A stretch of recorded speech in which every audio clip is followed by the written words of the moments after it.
You have put a lot of thought into the youth of Texas, how to build up the youth and give them a chance. Do you have any direct message to young voters? We got a lot of young people who got involved last in '08 when Obama ran. In Texas, the young people really came out. Do you have a message straight to young people for this time around with the governor's race? I'll tell you, I grew up on a farm. I grew up in an agricultural community. There were numerous opportunities during my high school career that I could have walked away from school and gone to work on the farm, and probably couldn't have made a living to sustain myself, much less a family. But I had a high school ag teacher that put a lot of faith in me and kept me involved and got me interested in agriculture and got me interested in the FFA. And that propelled me into college, where that interest stayed. In college, I almost quit again because I was so tired of going to school. And I had a professor at Texas A&M, one of the only professors that wasn't a doctor, didn't have a PhD, but had more common sense than any professor I ever had in my life. And he said, "Hank, just stick with it 1 more year and a half. That's all you got to do. You've already established a business on the outside. You've got a tremendous future. Just stick with it." That man was Frank Litterist. And Mr. Frank kept me in A&M. I spent the next 13 years of my life teaching high school kids and loved it. When I was told that I was going to have to start teaching a portion of the tax test, I was so opposed to the tax test that I quit teaching school. But I immediately became a 4-H leader and began working with kids. Since that time, I created a livestock show, and in 5 years of that livestock show, I've awarded out over $100,000 in scholarships to kids to go to school and pursue a career in agriculture. I have spent the majority of my life working with young people, both in church, both in clubs, in any other way I can. I understand that our future depends upon our young people. Then you must have a really clear message that you like to get across to a young person. Get everything out of life that you can get while you're young.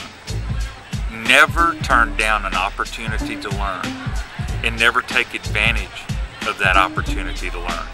I have 2 young teenage sons that are the pride of my life, top of their class. One of them, I know, will dedicate his life to working with young people, probably as a preacher, but he will pick up the mantra that I leave behind. And that's what we need in this state. We need more mentors for our young people. And as the next governor of Texas, I will be the mentor for this state's youth, because I want them to succeed. When they succeed, we all succeed. Texas succeeds, and America succeeds.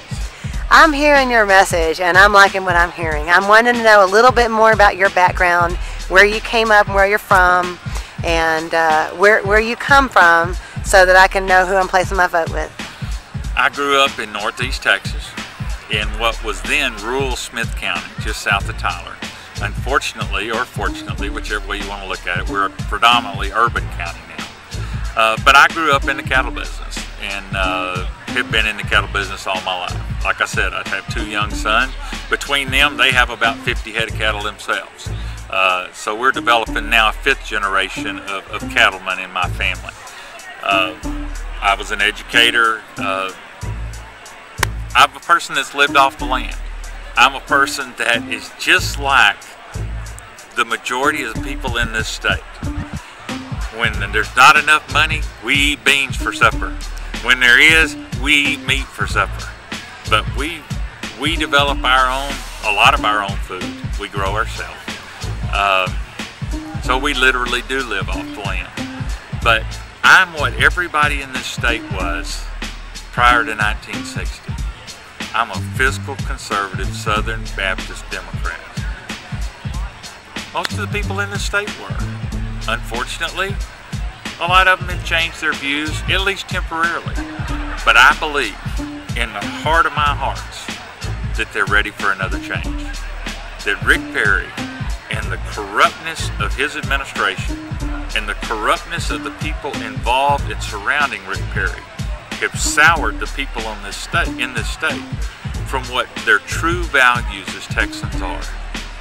People talk about family values and how Democrats don't have family values and how Democrats are scared of guns and all this sort of stuff. Well, I'm going to tell you, I got a house full of guns and a house full of people live there that know how to use them. And nobody will defend the Second Amendment any stronger than me. But I tell you what, when the church doors open on Sunday, we're there. And we understand the importance of God in our lives. D or R don't matter. People ask me, what are you, a D or an R? I say, I'm both. I'm a rancher and I live on the dirt. Partisan politics means nothing to me. What means more to me than anything else in this world is the state that I love and the family that I have in this state, and the fact that we all get the added value of being one whole national family that we call Americans. Hank Gilbert, if the party doesn't keep an eye on you, they are insane. Thank you so much for your time tonight. We're at the Democratic National Convention party here in Austin, Texas, and Hank Gilbert is making a splash. Thank you for your time, sir. Thank you.